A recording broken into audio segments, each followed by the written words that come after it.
Hello everyone. Welcome to UPSC study. आज हम करने जा रहे हैं मॉडर्न हिस्ट्री का स्टार्ट। तो मॉडर्न हिस्ट्री के स्टार्ट के साथ हम आज स्टार्ट कर रहे हैं स्पेक्ट्रम हमारी। तो स्पेक्ट्रम के फर्स्ट तो दो चैप्टर है वो पढ़ने के लिए नहीं है, बाकी हम थर्ड से स्टार्ट कर रहे हैं, advent of the Europeans in India. हम लाइन बाय लाइन चलेंगे कि जिनको भी रिवाइज करना है और वो बुक पढ़ने में उनको आलस आता है तो वो हम मेरे साथ लाइन बाय लाइन पढ़कर अपना जो सिलेबस है और अपनी जो स्पेक्ट्रम है फिर से कंप्लीट कर सकते हैं। तो लेट्स स्टार्ट। तो दो we talk about ancient, medieval and modern period in history, history is a continuity. History है वो चल रहा है, आज भी हिस्ट्री, कल भी हिस्ट्री, कल परसों भी हिस्ट्री, ठीक है, ये हिस्ट्री चल रही है, ठीक है। It is not easy to distinguish clearly when one period end and another begins. हम नहीं जानते हैं कि कब वो एक पीरियड ख़त्म हुआ है और दूसरा कब स्टार्ट हो गया है। तो अगर हम ये सोचें कि history of modern India is beginning with the advent of Europeans, we need to go back to that is generally considered the medieval period. और अगर हम बात करें कि एडवेंट ऑफ यूरोपियंस अगर हो रहा है तो वो एक तरह से कब आ रहे थे, जो यूरोपियंस थे 1500 के आसपास आ चुके थे। बट उस वक्त तो कौन था, बाबर, ये लोग थे ही, मुग़ल एम्पायर स्टार्ट होने वाला ही था। तो इसलिए हम बोलेंगे नहीं कि ये हमारी मॉडर्न हिस्ट्री है, क्योंकि उस वक्त क्या था, हमारा ऑलरेडी मिडिवल पीरियड स्टार्ट हो रखा था, ठीक है। आगे चलते हैं, ये कोई इंपॉर्टेंट चीज़ है भी नहीं ना, यहाँ से अभी क्वेश्चन आने वाला है। हम बात करते हैं पहले पोर्टुगीज़ की, ठीक है।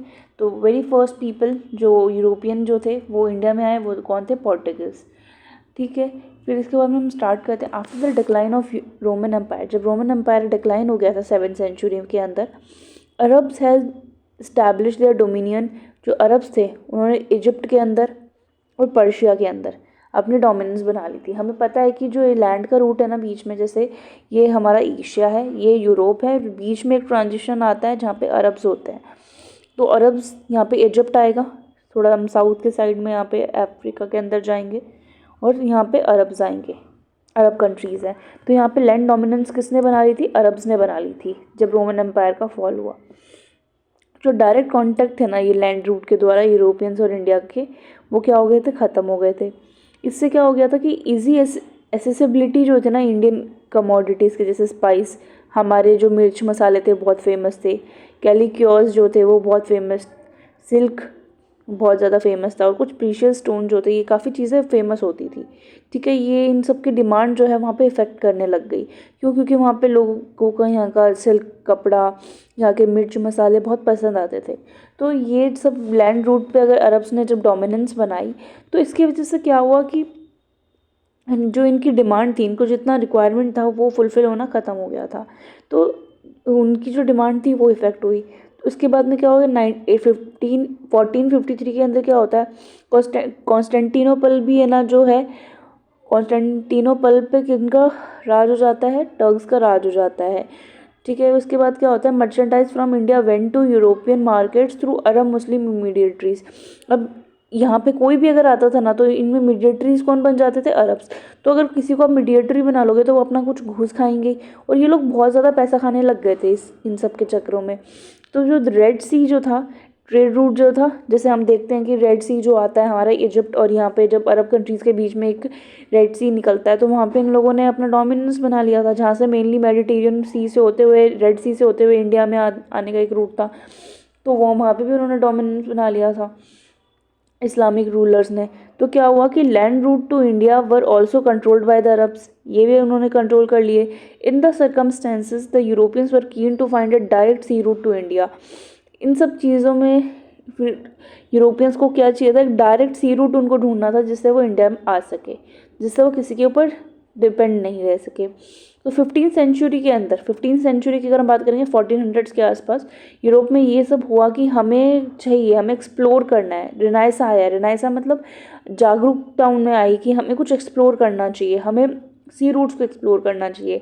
At the same time Europe made great advances, और उस टाइम क्या हो रहा था, यूरोप के अंदर एडवांसेस हो रहे थे, टेक्नोलॉजी का इन्वेंशन हो रहा था, शिप बिल्डिंग्स बन रही, शिप बिल्डिंग काफ़ी प्रमोशन में थी उस वक्त। तो इस वक्त क्या हुआ कि उन्होंने एक एडवेंचर करने का सोचा कि चलो हम एक सी रूट फाइंड करते हैं जहाँ से हम डायरेक्टली इंडिया तक जा सके। तो economic development of many region of Europe was also progressing rapidly with expansion of land under cultivation। और क्या क्या वहाँ पे जब ये सब चल रहा था, शिप तो बिल्डिंग हो रही थी, लेकिन हम ये समझ रहे हैं कि यूरोप की कंडीशन उस वक्त क्या थी। यूरोप जो था वो काफ़ी जल्दी प्रोग्रेस कर रहा था, वहाँ पे लैंड का एक्सपेंशन हो रहा था कल्टीवेशन के लिए, और फिर काफ़ी इम्प्रूव्ड प्लग और ये सब चीज़ें भी स्टार्ट हो गई थी। साइंटिफिक क्रॉप मैनेजमेंट, जैसे क्रॉप रोटेशन, आज हम मेथड पढ़ते हैं कि क्रॉप रोटेट करना। क्रॉप रोटेशन क्या होता है कि आपने एक क्रॉप उगाई, उसके जस्ट बाद में कौन सी क्रॉप उगाओगे जिससे उसकी फर्टिलिटी लूज़ नहीं होगी। तो ये सब चीज़ें वहाँ पे इन्वेंशन होने लग गई थी। And increase supply of meat है, उसका सप्लाई होना स्टार्ट हो गया था। सप्लाई तो देखो हर वक्त ही, मीट तो हमेशा से खा रहे हैं, बट उसको कैसे प्रिजर्व करना है, जो फूड प्रोसेसिंग का कॉन्सेप्ट था ना, वहाँ पे आने लग गया था। और इससे क्या हुआ कि वहाँ पे लोगों के पास वेल्थ हुआ, प्रॉस्पेरिटी वगैरह ग्रो होने लग गई, और जो लग्जरी गुड की डिमांड थी ना वो बढ़ने लग गई। क्यों? आपके पास जब पैसा आएगा तो आपको महंगी से महंगी चीज़ें चाहिएगी।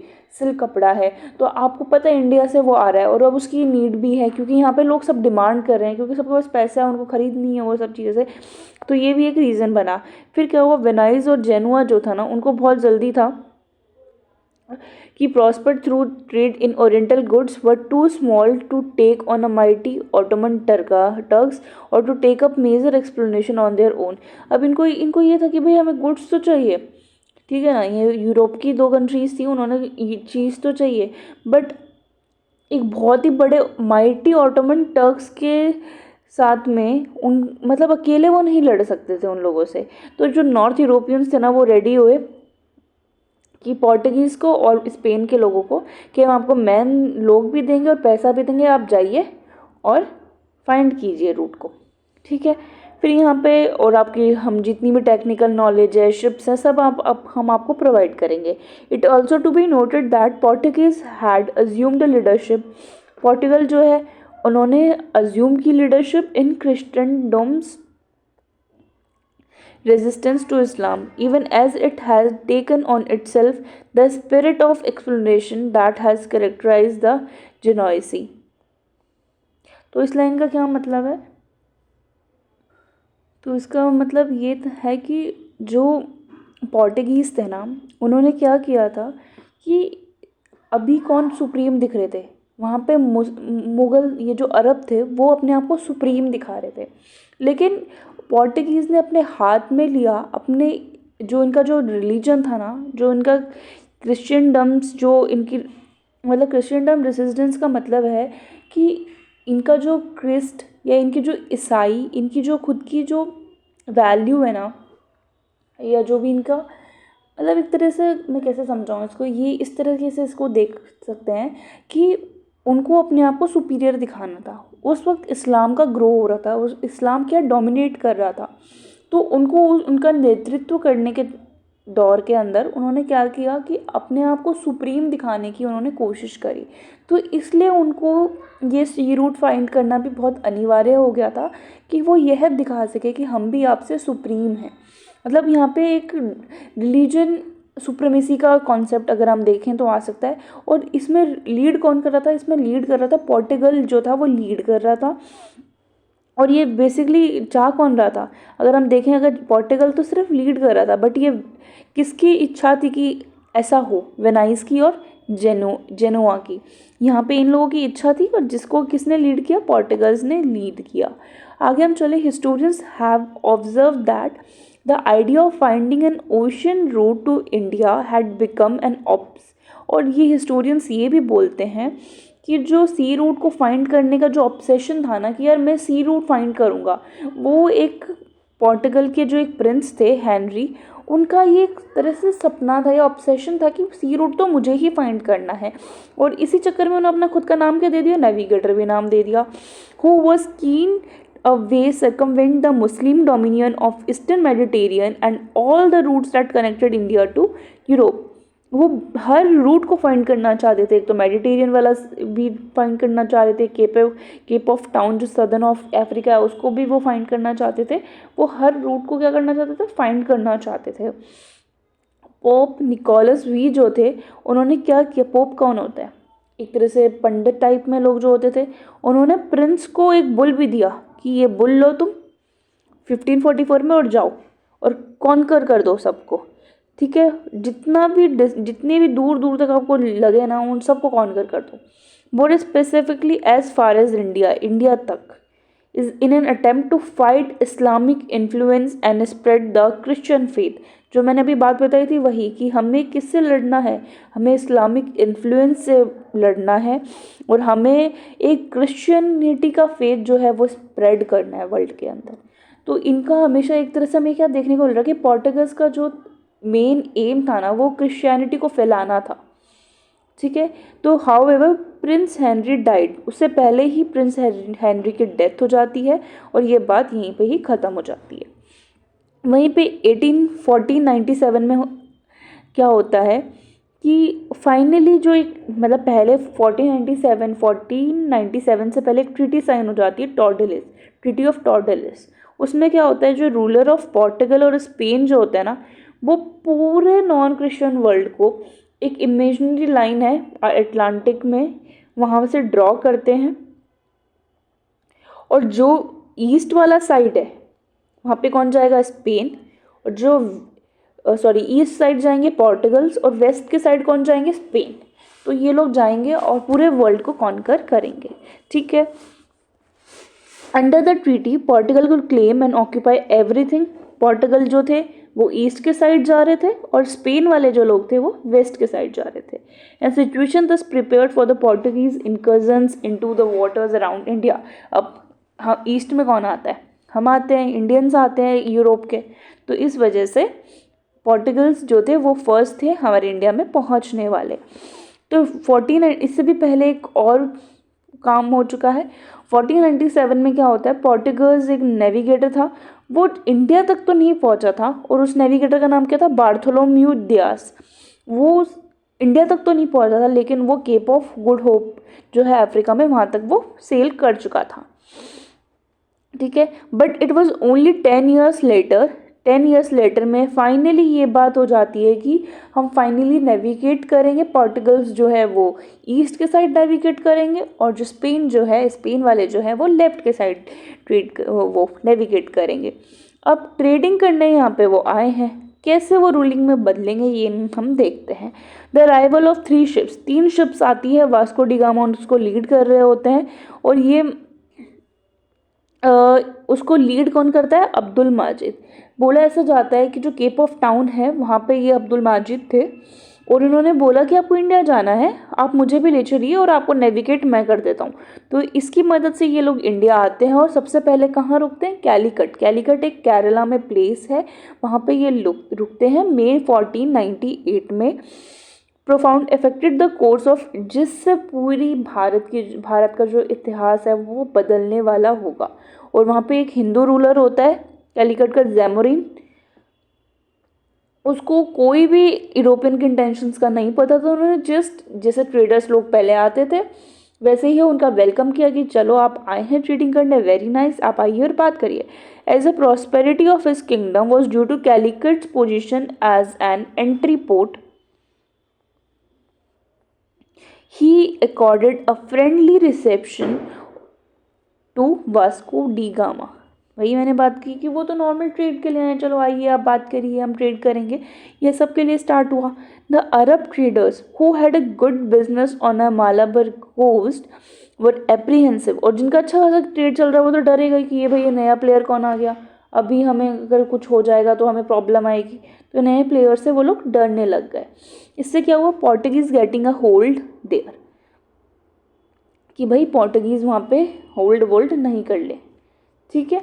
अब आगे चलते। For centuries the trading system in Indian Ocean से काफ़ी लोग आते थे, ऐसे नहीं यूरोप आए हैं, काफ़ी लोग आते थे। अगर हम बात करें इंडियंस के साथ, इंडियन्स अरब्स भी आ रहे थे, अफ्रीकन्स भी आ रहे थे ईस्ट कोस्ट पे, और वहीं पे हम वेस्ट कोस्ट की अगर बात करेंगे, ये वेस्ट कोस्ट से आ रहे थे, और अगर हम वही ईस्ट कोस्ट की बात करेंगे तो चाइनीज़ हो गए, जैवनीज़ हो गए।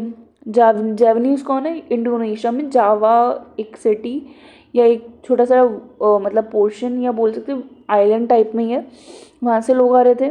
But these participant had acted according to some tacit rules and of conduct, and none had sought overwhelming dominance through all were in it for profit. यहाँ पे सब ट्रेड के लिए थे, यहाँ पे ये सब लोग क्या थे, प्रॉफिट के लिए थे कि भाई हमें प्रॉफिट चाहिए। बट पोर्टुगीज़ ने उसको चेंज किया, वो मोनोपलाइज करना चाहते थे जिससे वो एक हैवी और ह्यूज प्रॉफिट्स वो जो है वो ट्रेड से कमा सके। ठीक है, उनका मिशन अलग था, उनको ये नहीं था कि हमारा प्रॉफिट हो, उनको बहुत ज़्यादा ही प्रॉफिट कमाना था और सब लोगों को उनको हटाना था कि हम ये अकेले यहाँ पे ट्रेड कर सके। तो वास्को डी गामा यहाँ पे इंडिया में 3 महीने तक रहते हैं। वास्को डी गामा जो है इंडिया में 3 महीने रहते हैं, और जब वो रिटर्न होते हैं पोर्टुगल की तरफ तो बहुत सारा कार्गो लेके जाते हैं अपने साथ में, और उसको जब बेचते हैं ना तो बहुत ही ह्यूज उनको प्रॉफिट होता है।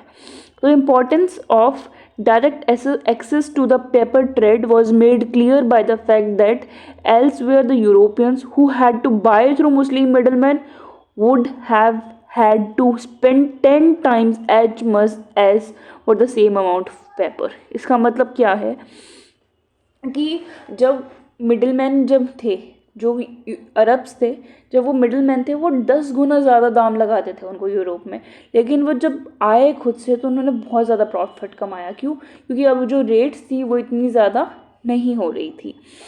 ठीक है, ये हो गई। अब इसके बाद में एक वॉयज वॉज अंडरटेकन बाय, एक वॉयज है शिप जो चल रही होती हैं, तो दूसरी के कौन आया उसके अंदर, Pedro Alvarez Cabral to trade for spices. इन्होंने किसके लिए आए, ट्रेड, स्पाइसेस के लिए ट्रेड करने के लिए आए। He negotiated and established a factory, उन्होंने फैक्ट्री बनाई कैलीकट के अंदर, और ये कब आए, सितंबर 1500 के अंदर ये आए। There was an incident of conflict when the Portuguese factory at Calicut was attacked by the locals, resulting in the death of several Portuguese। अब काफ़ी लोग, अब यार कोई बाहर का इंसान आके बढ़िया मकान बना के रह रहा है तो लोकल ये तो देखेंगे कि भाई ये कौन आ गए। ठीक है, तो वहाँ के लोकल लोगों ने क्या करे, उनकी फैक्ट्री पे दंगे कर दिए या उनके ऊपर अटैक करना स्टार्ट। इस चक्कर में क्या हुआ कि पोर्टुगीज़ के कुछ लोग थे वहाँ पे, उनकी डेथ हो गई। तो रिटेलिएशन में कैब्रल ने क्या किया, सीज़ कर लिया। क्या कर लिया, जितनी भी अरब शिप्स थी ना, मर्चेंट शिप्स थी, उनको ना सीज़ कर लिया। जब वो हार्बर होने वाली थी या जब भी वो आने वाली थी या लगने बोर्डिंग होने वाली थी उनकी, तो उनको कैप्चर कर लिया और बहुत सारे लोगों को उन्होंने मारा। Kill hundreds of their crew besides confiscating their cargo उनका कॉन्फिस्टिकेट कर दिया, उनकी शिप्स को जला दिया। Calicut was bombarded by Cabral, मतलब बिल्कुल ही उन्होंने बॉम्बर्ड कर दिया सब कुछ, तहस नहस बोलते हैं ना जिसको। Later Cabral succeeded in making advantageous treaties with the local rulers. फिर उन्होंने देखा कि भाई कैब्रल तो बड़ा इंसान लग रहा है कि यार बड़ा ही शानदार, ये तो सबको ख़त्म करके चल रहा है। तो कैब्रल से इस वजह से क्या हुआ, काफ़ी एडवांटेजियस ट्रीटी फिर उसने काफ़ी लोकल रूलर से करी। कोचिन में, कैनानौर में यहाँ के रूलर्स से उन्होंने ट्रीटी करी कि जिससे उनको बेनिफिट हो और ज़्यादा। Vasco da Gama once again came to India, फिर से आते हैं भाई, लालच है, बुलाता ही है इंसान को। तो the Zamorin decline to exclude the trade Arab merchants in favour of Portuguese when Vasco da Gama combined commercial greed with ferocious hostility and रेग्ड। अब ये वास्को डी गामा जब वापस आया तो वह क्या चाहता था कि ज़ैमोरिन उसको और सपोर्ट करे। बट ज़ैमोरिन क्यों सपोर्ट करेगा इसको, क्योंकि वो सालों साल अरब्स के साथ ट्रेड कर रहे हैं, वो उनकी काफ़ी अच्छी जान पहचान है अरब्स के साथ, और एकदम से कोई बाहर से यूरोपियन आके बोलता है इनको ट्रेड मत करने दो। तो ज़ैमोरिन ने बोला कि भाई ऐसा वैसा नहीं होगा, सब मिलकर ही काम करेंगे। तो फिर ये जो रप्चर होता है ना ज़ैमोरिन के साथ वास्को डी गामा का, तो वो टोटल हो जाता है और कंप्लीट हो जाता है। ठीक है, फिर सब कुछ ठीक है, सेटल हो जाती है चीज़ है। Vasco da Gama set up trading factories, फिर अपनी फैक्ट्रीज बना लेता है कैनानौर के अंदर। Gradually Calicut, Cannanore, Cochin become the important. और ये केरला की 3 प्लेसेस, कैलीकट, कैनानौर और कोचिन, ये मेन इंपॉर्टेंट ट्रेडिंग सेंटर्स बन जाते हैं पोर्टुगीज़ के। अब इसके बाद क्या बोल रहे, gradually under the pretext of protecting the factories and their trading activities god पर। और भाई इनको अब कल को फिर से इनके ऊपर कोई दंगा नहीं करते, तो पोर्टुगीज़ ने क्या परमिशन ले ली कि भाई हम देखो फोर्टिफाई करेंगे, हम अच्छे से उसको सील कवर करके हमारी फैक्ट्री बनाएंगे हम, ठीक है ना। अब आएंगे इनके गवर्नर्स, अब आना स्टार्ट हो जाएंगे गवर्नर। 45 हो गया, बढ़िया इस्टेब्लिश्ड हो गए हैं, फैक्ट्री बना लिए। अब भेजेगी वहाँ से सरकार इनको गवर्नर्स। तो सबसे फर्स्ट गवर्नर आने वाला है Francisco de Almeida. Francisco de Almeida कब आ रहा है? 1505 में। तो जो किंग थे पोर्टुगल के, उन्होंने अपॉइंट किया गवर्नर को 3 साल के लिए, ठीक है। ऐसा नहीं कि सब भी 3 साल के लिए होंगे, ये 3 साल के लिए था। Equip the incumbent with sufficient force to protect the, अब हमें क्या करना है? पोर्टुगीज की इंटरेस्ट को फैलाना है। और हमें पहले भी पता है पोर्टुगीज इंटरेस्ट क्या थे, हमें अपनी ब्रिटिश, अपनी क्रिश्चियन सुपेरियरिटी को फैलाना है। तो न्यूली अपॉइंटेड गवर्नर को बोला गया कि भाई आपको पहली बात तो हमारी पोजीशन है वहाँ पे स्ट्रॉन्ग बनानी है इंडिया के अंदर, और मुस्लिम ट्रेड को डिस्ट्रॉय करना है, ठीक है। मलक्का और मजर्डन, ये सब, इनको यहाँ से जितने भी ट्रेड हो रहे हैं उन सबको डिस्ट्रॉय करना है। He was advise to build fortresses, उन्होंने फोर्ट बनाने के लिए बोला। अंजा दीवा कोचीन के अंदर, कोचीन के बाद में कैननौर के अंदर, किलवा के अंदर, यहाँ पे इन लोगों ने फोर्ट बना लिया। What Almeida, however, encountered along with the opposition of the Zamorin was a threat from the, but Zamorin भी इसको इतना सपोर्ट कर नहीं रहा था। इनका सिर्फ ये एम था कि यहाँ पे फोर्ट्रेस करना। ज़ैमोरिन का क्यों नहीं सपोर्ट था? कि जो मुमलिका सुल्तान थे ना इजिप्ट के, वो काफ़ी अच्छे मित्र हुआ करते थे ज़ैमोरिन के, या उनको काफ़ी बेनिफिट होता, तो एक रिलेशन उनके काफ़ी अच्छे हुआ करते थे। तो उन्होंने बोला कि भाई नहीं हमारे दोस्त बोल रहे हैं ये सब काम नहीं चलेगा, तो ज़ैमोरिन इतना उनको सपोर्ट नहीं करता था। तो encouraged by the merchants of Venice, who lucrative commerce was now at risk due to the Portuguese interference। भाई सही बात है, वेनाइस का जो वहाँ से लोग आ रहे हैं उनका ट्रेड, अब जब यूरोपियंस आ जाएंगे तो भाई उनका ट्रेड डिस्टर्ब होगा। आज एक इंसान है, वो अपने हिसाब से 100 रुपये की चीज़ बेच रहा है, 100 रुपये की बेच रहा है, कल को कोई कॉम्पिटिटर आ जाएगा तो 50 कर देगा, तो उनको भी 50 करना पड़ेगा। तो इजिप्टियंस ने क्या किया? Raised a fleet in the Red Sea to stop the advance of the Portuguese, ठीक है। उन लोगों ने पोर्टुगीज़ को रोकना स्टार्ट करा सी पे ही। तो 1507 में पोर्टुगीज़ का जो स्क्वाड्रन था उन्होंने डिफीट कर दिया किसको? किस में? इन अ नेवल बैटल ऑफ दियो। एक नेवल बैटल होती है, डमन एंड दियो सुना है ना, वहाँ पे दियो के आसपास एक बैटल होती है जहाँ पे कंबाइंड इजिप्ट की और गुजरात की नेवीज को है ना हरा दिया जाता है। किनके द्वारा? पोर्टुगल्स के द्वारा। और इसी रिटेलिएशन में इजिप्टियंस, गुजरात भी कोई हल्के लोग नहीं थे, तो उन्होंने अल्मेडा के बेटे को मार दिया। तो नेक्स्ट ईयर अल्मेडा ने एक avenged his defeat by totally crushing, मतलब उन्होंने जब उसके बेटे को मारा था तो उन्होंने डिफीट ही करा, फिर उन्होंने सारी नेवीज को क्रैश कर दिया। ये दोनों इजिप्टियन और गुजरात नेवीज को एकदम ही क्रैश कर दिया। तो अल्मेडा के विज़न जो था वो क्या था कि भाई हमें इंडियन ओशन पे मास्टरी करनी, इंडियन ओशन पे सिर्फ हमारा अधिकार होगा। और इस पॉलिसी को क्या बोला गया? ब्लू वाटर पॉलिसी इसकी, ठीक है। ये सिर्फ हमारे कुछ इन सर की बात। अब नेक्स्ट हमारे सर आते हैं, next governor Alfonso de Albuquerque, whatever the pronunciation is, आप कर लीजिएगा, ठीक है। अब इसके अंदर क्या होता है, जो कि बोला जाता है रियल फाउंडर है पोर्टुगीज पावर का, क्या किया है तो हम देखते हैं इनके बारे में। इन्होंने स्ट्रैटेजिक कंट्रोल बना लिया इंडियन ओशन पे हमारा, ठीक है। Overlooking all entrances of the sea, सारे एंट्रेंस जितने भी सी रूट्स थे ना, सब पे इन्होंने डोमिनेंस बनाया और सब पे देखा कि कौन आ रहा है कौन जा रहा है, सब पे स्ट्रॉन्ग होल्ड बनाया। Their Portuguese strong holds in east Africa में, ठीक है, off the Red Sea at Ormuz, Malabar, Malacca, जहाँ से कोई लोग आ सकते ना, सब पे उन्होंने डोमिनेंस बनानी स्टार्ट कर दी।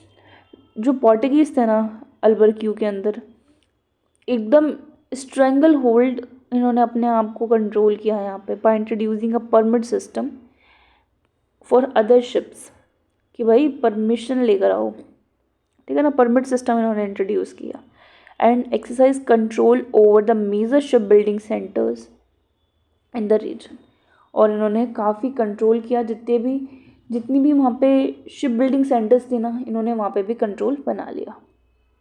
तो non availability of timber in the gulf में टिम्बर था नहीं, ना ही रेड सी के आसपास के रीजन में था, also help the Portuguese in this objective. क्यों? क्योंकि टिम्बर मेनली कहाँ पे, एकदम जो स्नोई रीजन होता है ना, इंग्लैंड वाले जो रीजन है वहाँ पे ना, ये इंग्लैंड यूरोप, यहाँ पे ना टिम्बर बहुत अच्छा मिलता है। तो वहाँ पे टिम्बर वैसे भी नहीं मिलता था, और शिप के लिए सबसे अच्छा क्या चाहिए होता था, टिम्बर की बहुत ज़्यादा रिक्वायरमेंट होती थी। तो टिम्बर मिल जाता था इजीली। तो इससे क्या हुआ, टिम्बर मिलने की वजह से पोर्टुगीज़ को इसमें भी काफ़ी हेल्प मिली। और इन्होंने क्या किया, गोवा को इन्होंने एक्वायर कर लिया सुल्तान ऑफ बीजापुर से 1510 के अंदर, बहुत ही आसानी से। तो principal port of sultan of Bijapur become the first bit of Indian territory to be under the European since the time of Alexander the Great. पहली ऐसी टेरिटरी थी कि जो कि फिर अब जब इन्होंने पोर्ट एक्वायर किया ना सुल्तान ऑफ बीजापुर का, तो वो ऐसी टेरिटरी थी जो कि पहली बार किसी दूसरी पावर, भारत के अलावा किसी और पावर ने कुछ यहाँ पे एक्वायर कर लिया हो। और एक इंटरेस्टिंग फीचर ये भी था इनके रूल का कि अबॉलिशन ऑफ सती, इन्होंने सती प्रथा जो थी वहाँ पे बीजापुर एरिया के अंदर, वहाँ पे ये भी उन्होंने कैंसिल कर दी। ठीक है, अब देखो हम पढ़ तो लेंगे, बट अभी मेन क्या है कि हमें याद होनी चाहिए डिफ्रेंशिएशन कि किसने क्या किया। ठीक है, तो सबसे पहले हम बात करेंगे हमारे अल्मेड़ा की। उन्होंने क्या किया था, उन्होंने उनको स्ट्रिक्ट बताया था कि आप फोर्ट बनाना है आपको, यहाँ पे आपको हमारी डोमिनेंस बढ़ानी है, आपको यहाँ पे कोई भी ट्रेड करने आना तो उस पर हमारी डोमिनेंस क्रिएट करनी है। और ब्लू वाटर ट्रीटी मेन इनके ऊपर हमने बात करी है। सेकंड जो मेन अगर यहाँ पे इस्टेब्लिशमेंट अगर किसी ने पावर को की है पोर्टुगल की, वो अल्बर्क्यू ने करी है। अल्बर्क्यू की मेन इंपॉर्टेंस क्या है, उन्होंने गोवा ले लिया था, बीजापुर के वहाँ के आसपास के पोर्ट उन्होंने ले लिए थे, उन्हें सती प्रथा को ख़त्म कर दिया था। ठीक है, और जितने भी शिप बिल्डिंग सेंटर्स उन्होंने होल्ड किए थे, जितने भी इनकमिंग रूट्स थे, उन्होंने उन्होंने वो सब कुछ वहाँ पे अपना परमिट सिस्टम लगा दिया था। तो ये सब उनका रोल था। तो ये सब चीज़ें याद रखने की हैं। ठीक है, Portuguese man who had come on the voyages and stayed back in India were from Albuquerque day encouraged to take local wives. और उनको क्या बोला जाता था, जो भी आएंगे, एक ये भी इम्पॉर्टेंट फीचर था उनका कि आपको लोकल जो अपनी वाइफ शादियाँ करनी ना, लोकल लोगों से शादी करनी है, जिससे जो इनहेरिटेंस आए वो वहाँ पे लोकली ही लोगों, मतलब आप एक मैट्रिमोनियल अलायंस नहीं बनाते थे एंशियंट टाइम में, उस तरह से ये अपनी पॉलिसी को मेंटेन कर रहे थे। गोवा में और province of north they established themself as village landlords. उन्होंने अपने आप को विलेज लैंडलॉर्ड्स बनाना स्टार्ट कर दिया। ऑफन बिल्डिंग न्यू रोड्स, उन्होंने नई रोड्स बनाई। इरिगेशन वर्क्स उन्होंने स्टार्ट कर दिया। नई नई क्रॉप्स को इंट्रोड्यूस किया, जैसे टबैको को, कैश्यू नट को, और बहुत सारी बेटर प्लांटेशन वेराइटीज़ है जैसे कोकोनट की, besides planting large groves of coconut to meet the need for coir rigging and cordage.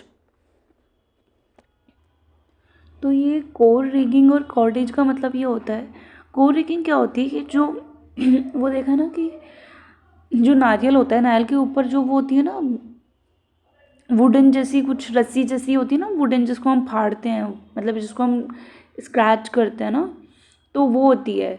तो उसकी हमें नीड पड़ती थी, और उसको किस लिए हम यूज़ करते थे उनको, कि जो हम शिप में ना वो नहीं होते, रस्सी को यूज़ करेंगे कुछ भी रस्सी के लिए खींचने के लिए, या कुछ भी उनको शिप को हार्बर करने के लिए, तो उन सब के लिए उसकी नीड भी पड़ती थी। तो उन सब प्लांटेशंस को भी उन्होंने स्टार्ट किया।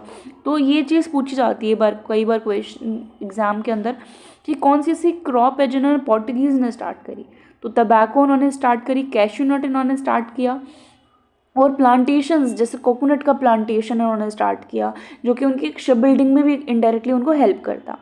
तो in the cities they settled as artisans, master craftsman, beside being traders. और ये सब चीज़ें, ये भी एक स्किल है, शिप बिल्डिंग भी एक स्किल है।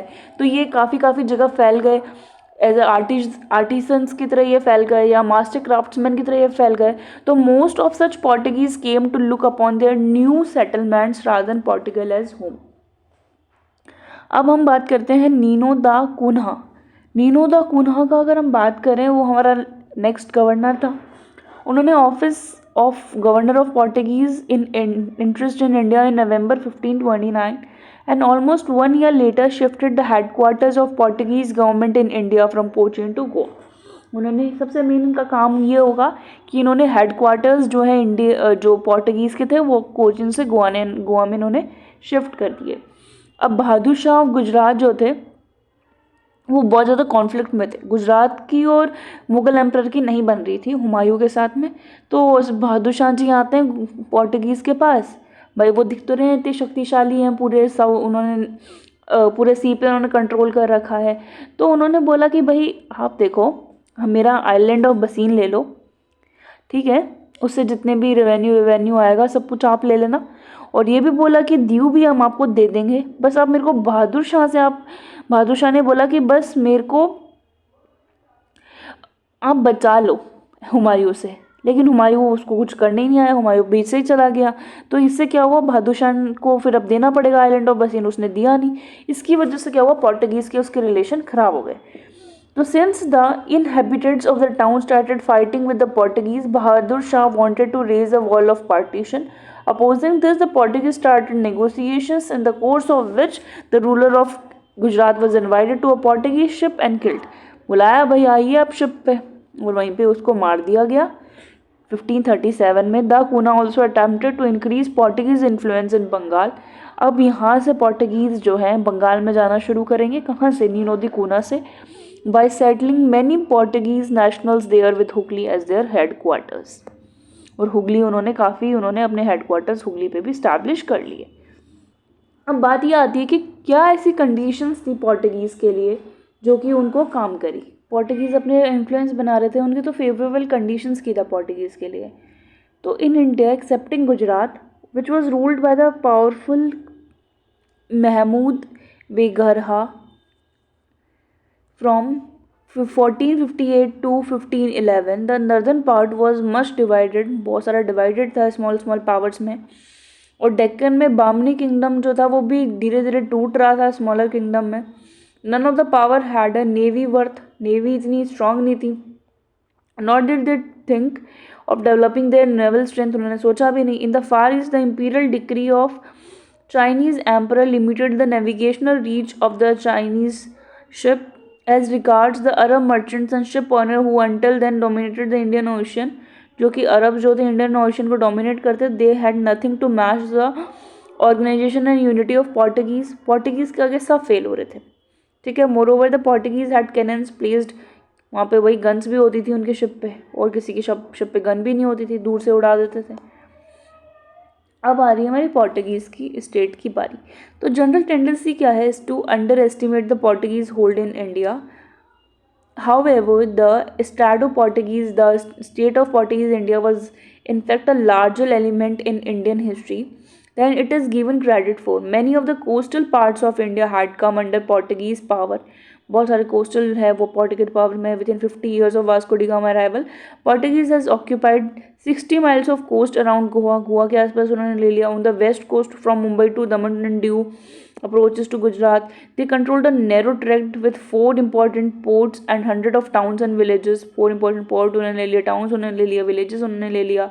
साउथ में they had under them a chain of sea port fortresses, trading post थे जैसे कि मैंगलोर, कैननोर, कोचीन, कैलीकट, यहाँ पे इन्होंने स्ट्रॉन्ग बेस बना रखा था।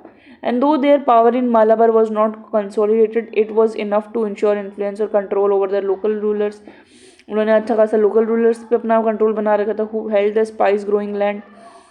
The Portuguese establish further military post settlement उन्होंने स्टार्ट की। ईस्ट कोस्ट में भी उन्होंने अपना बनाया। ईस्ट कोस्ट में कहाँ पे करा, सैनथोम चेन्नई में, तमिलनाडु में, नागापट्टिनम तमिलनाडु में, टूवर्ड्स द, ये भी याद रखना, सैनथोम और नागापट्टिनम में उन्होंने अपनी मिलिट्री पोस्ट बना रखे थे। ये भी क्वेश्चन आता है, Santhome and Nagapattinam. Towards the end of 16th century, a wealthy settlement had grown Hugli in the, और एक यहाँ अब एक चीज़ बताते हैं कि बंगाल के अंदर कौन गया था सबसे पहले, कौन बंगाल की तरफ भी जाना स्टार्ट किया था, नीनो दी कोना, हमने पढ़ा था अभी ऊपर। हुगली में उसने कहा कि अपने सेटलमेंट्स भी बनाने स्टार्ट कर दिए थे। Envoys and ambassadors were exchange between Goa and many other major kingdoms in India of the time. Treaties sign की गई गोवा के अंदर और डेक्कन सल्तनट्स के बीच में, who were regularly renewed as long as their kingdoms. Last, Portuguese always had a role to play in the successive battles for the balance of power between Vijayanagar and Deccan Sultanates, between the Deccanese and the Muslim Mughals, and between the Mughals and the Marathas. And interestingly, the Portuguese ने काफ़ी अच्छा एक role play करा. उन्होंने काफ़ी powers के बीच में balance किया, जैसे कि विजयनगर एम्पायर था और डेक्कन सल्तनत से वो लड़ते रहते थे, तो उनके बीच में एक उन्होंने अपना डोमिनेंस बनाया. वहीं मुगल्स और मराठास लड़ते थे, तो उनके बीच में भी वो लोग आ गए. तो ऐसे करके वो मिडिल मैन बनते गए ये, तो इससे इनकी जो होल्ड है ना वो स्ट्रॉन्ग होती गई. तो Portuguese the first European to come in India were also the last to leave this land. It was 1961 में, जब हमारी जो सरकार थी उन्होंने गोवा को और दमन एंड दीव को इनसे कैप्चर किया. तब तक ये पोर्टुगीज़ जो थे हमारे यहाँ पे, आज भी गोवा में काफ़ी पोर्टुगल आज भी इन्फ्लुएंस है वहाँ पे. पोर्टुगीज़ की एडमिनिस्ट्रेशन अगर इंडिया के अंदर बात करें तो head of the administration was the viceroy होता था, who serve for 3 years. 3 years के लिए सर्व करता है, लेकिन हर कोई अलग अलग टाइम के लिए सर्व करके गया है. और उसका सेक्रेटरी होता था, और लेटर ईयर्स में उन्होंने अपनी काउंसिल भी बनानी स्टार्ट की. और next in importance came the Vedor da Fazenda, responsible for, ये एक जैसे अपनी पोस्ट होती ना, एक पोस्ट थी जो कि क्या करते थे, रेवेन्यू, कितना पैसा आ रहा है और कितना कार्गो और ये सब डिस्पैच करना है, सब कुछ पैसे से लेन देन की चीज़ें ये करते थे. फिर इसको याद रखना, VDF करके याद कर लो या तो. The fortresses from Africa to China were under captains assisted by factors whose power was increased by the difficulty of communication and was often used by means. अब रिलीजियस पॉलिसी हमें पता है, इनकी स्टार्टिंग से रिलीजियस पॉलिसी ये रही है कि इनको जो क्रिश्चियनिटी है इनको उसको इंक्रीज़ करनी है, क्रिश्चियनिटी को इनको इन्फ्लुएंस करवाना है यहाँ पे. तो Moors were the bitter enemies of the Portuguese in northern Africa. Moors जो थे वो अफ्रीका के पीपल थे, वो बहुत ज़्यादा पोर्टुगीज़ के एनिमीज़ थे.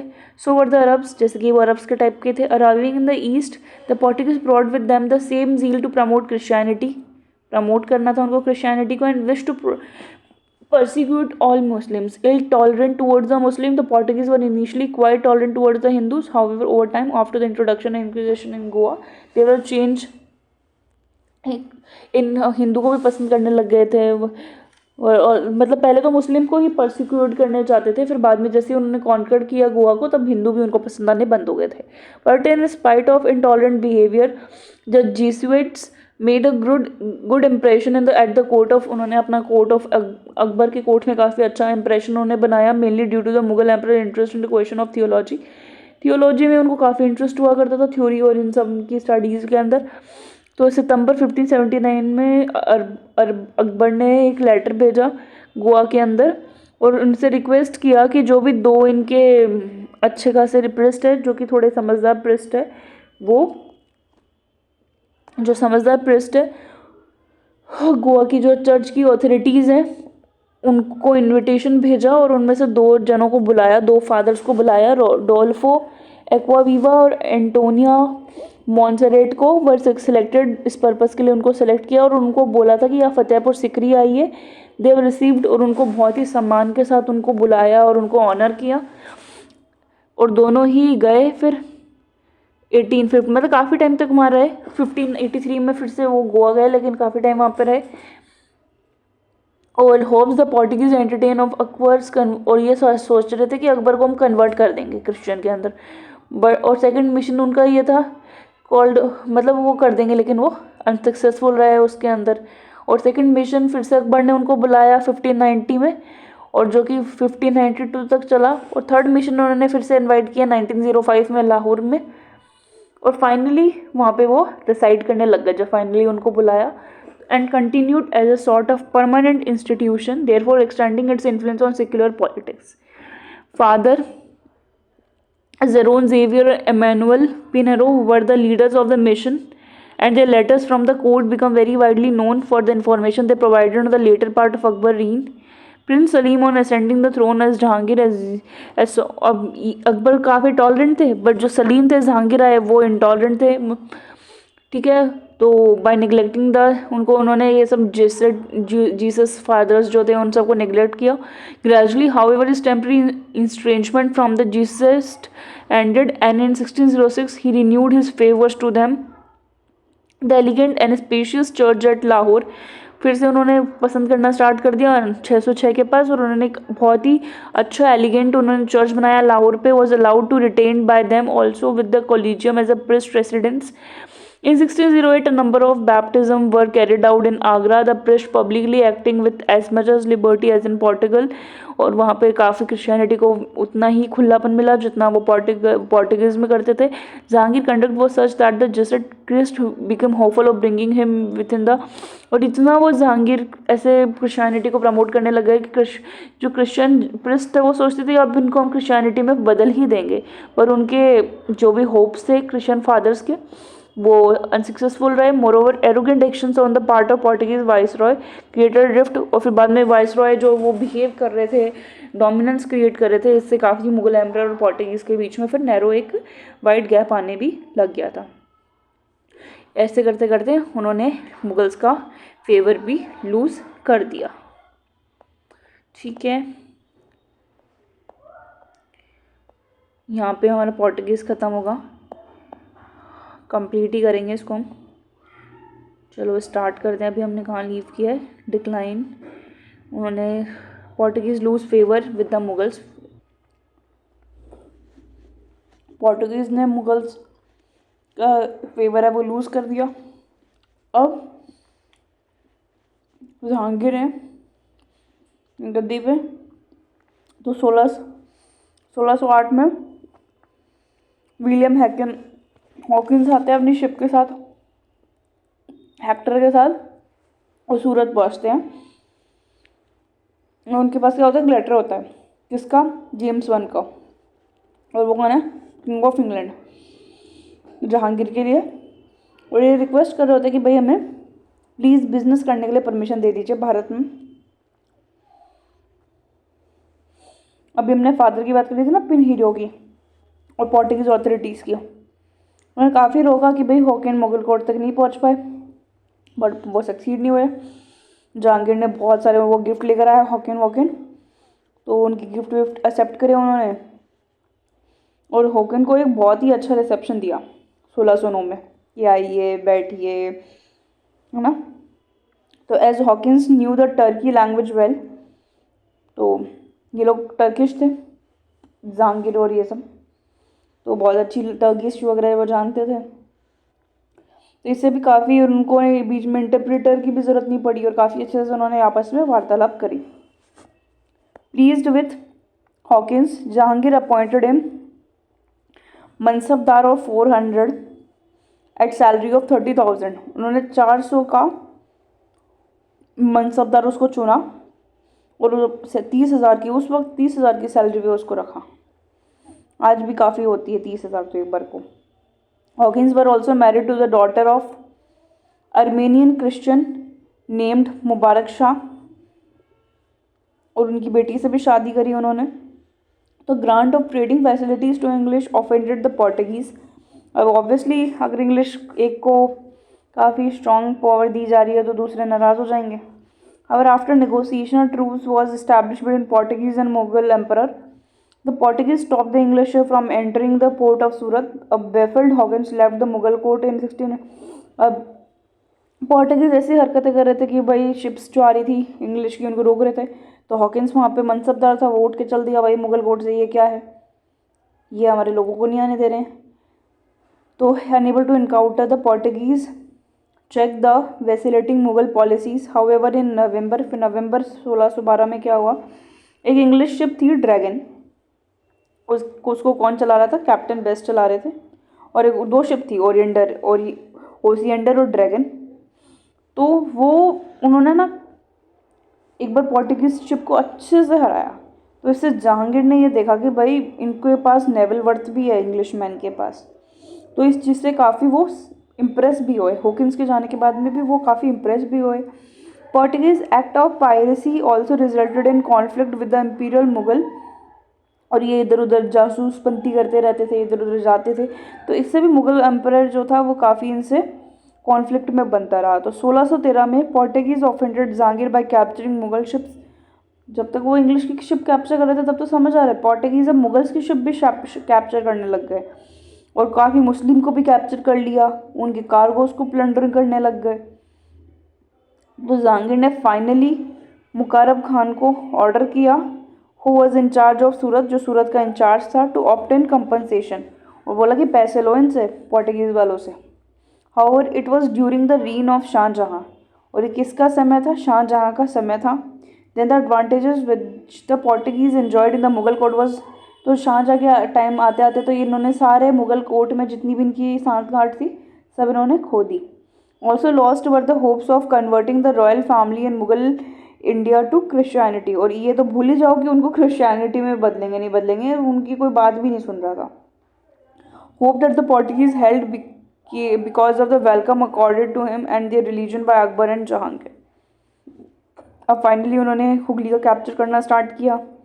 बोलते हैं ना, पीटते पीटते इधर भी गए उधर भी गए, कहीं न घर के नहीं रहे न घाट के रहे।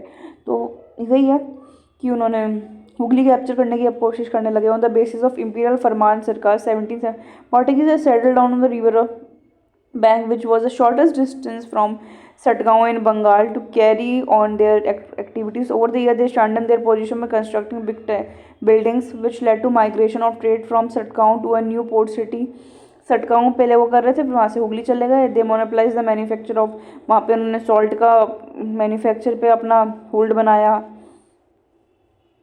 और enforcing strictly the levy of duty on tobacco, which has become an important article of trade since its introduction.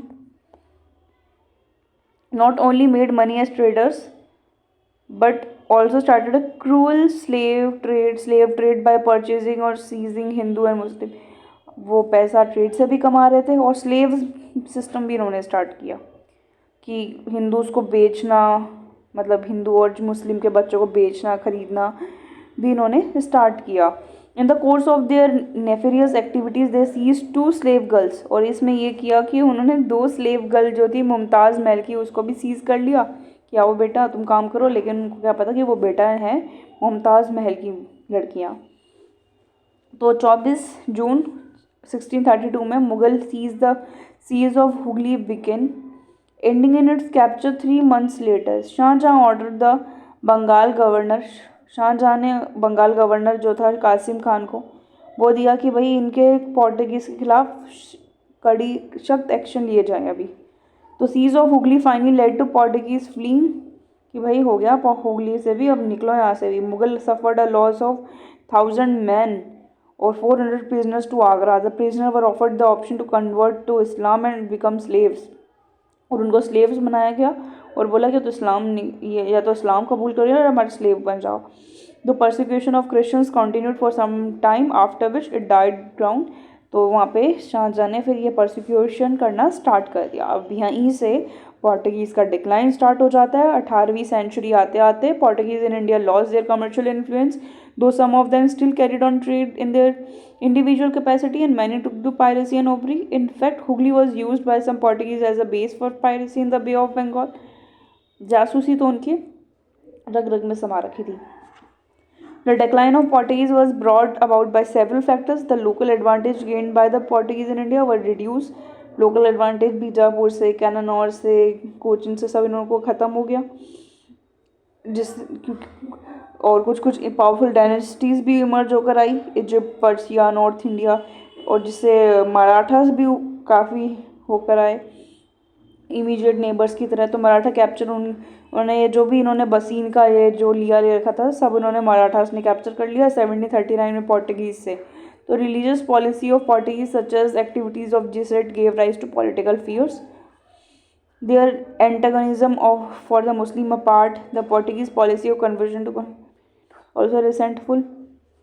इसमें यही बोला है कि जो उनकी जो कन्वर्टिंग वाली जो पॉलिसी थी क्रिश्चियनिटी में, ये काफ़ी उनको सेटबैक दिया। देयर डिसऑनेस्ट ट्रेड प्रैक्टिसेस भी है वो भी काफ़ी स्ट्रॉन्ग रिएक्शन की तरीके से आया। और उनकी जो सी पायरेसी थी, किसी को आने नहीं देना, यहाँ पे अपने परमिट सिस्टम लगाना, वो भी काफ़ी उनको प्रॉब्लम किया। और उनका एरोगेंस और वायलेंस नेचर भी उनको काफ़ी हार्मफुल किया। और फिर ये भी था कि उन्होंने ब्राज़ील की उन्होंने पहले डिस्कवरी कर रखी थी, तो उन्होंने अब क्या सोचा कि चलो अब चलते हैं वेस्ट में और अपने ब्राज़ील जाकर बढ़िया रहेंगे साउथ अमेरिका में और वहाँ पे ही अपना किंगडम चलाएंगे। तो union of 2 kingdom Spain and Portugal जो था into Spain Wars with England and Holland badly affect Portuguese monopoly of trade in India. और अब उन सब में लड़ाइयाँ स्टार्ट हो गई. The earlier monopoly of knowledge of sea route of India held by Portuguese. अब जो सी रूट की जो खासियत थी, मोनोपली थी कि भैया अब सिर्फ पोर्टुगीज़ ही आ सकते थे, परमिट सिस्टम जो लगा रखे थे, अब वो उन्हीं को ही नहीं पता था. अब वो सबको पूरे यूरोप में फैल चुकी थी वो सब बातें. तो डच है, इंग्लिश है, वो सब लोग भी आना स्टार्ट कर दिए. उन्होंने भी नेविगेशन जो स्किल्स है वो सीखी उन्होंने. और Portuguese had to give way for more powerful and enterprising competitors. तो डच और English had greater resources and more compulsion to see overseas. They overcome the Portuguese resistance one by one. The Portuguese possession fell to its opponents Goa, which remained with the Portuguese as lords. और गोवा जो Portuguese के पास था उसका भी कोई importance नहीं रहा था. As port after the fall of Vijayanagar empire soon it did not matter in much possession. It was the spice trade came under the control. और जो स्पाइस ट्रेड था वो डच के कंट्रोल में आ गया था. और गोवा की जगह वो ब्राज़ील चले गए थे. और मराठास ऑलरेडी बसीन और सल्सेट ले चुके थे. तो इससे उनकी सारी की सारी पावर क्या हो जाती है, डिक्लाइन हो जाती है. अब इसी के बीच में ये एक बार टाइमलाइन है कि कब वास्को डी गामा आ रहे हैं. 1503 में फर्स्ट उनका पोर्टुगीज फोर्ट बन जाता है. 1505 में उन्होंने कैननौर में अपना सेकंड फोर्ट बना लिया. कोचिन में बनाया, कैननौर में बनाया. फिर 1909 में उन्होंने बड़ी आर्मी थी उनको डिफीट किया, गुजरात और इजिप्ट की. 1510 में अल्फोंसो आ जाता है जिन्होंने गोवा बीजापुर किंग से कॉन्कर कर लिया. 1510 में गोवा है वो पोर्टुगीज़ कैपिटल. कौन शिफ्ट करता है, who shifted the capital from Portuguese to from Cochin to Goa? Nino da Cunha. Confirm करो नीनो दी कूना या ना, येस और नो लिखो. Subjugation of Diu. Portuguese capture Daman. Diu है वो भी वो ले लेते हैं. पोर्टुगीज़ जो है दमन भी ले लेते हैं. 1596 में ऑस्टर और पोर्टुगीज़ बात साउथ ईस्ट एशिया. फिर जैसे 1600 मतलब 17वीं सेंचुरी जब आती है तो धीरे धीरे अब ये खोना स्टार्ट करेंगे. सूरत को उन्होंने खो दिया इंग्लिश को. और Dutch win all Portuguese forts. और जो डच थे वो सारे उनके पोर्टुगीज़ फोर्स थे वो भी उन्होंने ले लिए डच वालों ने. तो इसी के साथ जो पोर्टुगीज़ है उनका डिक्लाइन हो जाता है. और कुछ इंपॉर्टेंट बातें पोर्टुगीज़ के बारे में. फिर हम स्टार्ट करेंगे डच. तो बात करते हैं कुछ इंपॉर्टेंट बातें पोर्टुगीज़ के बारे में.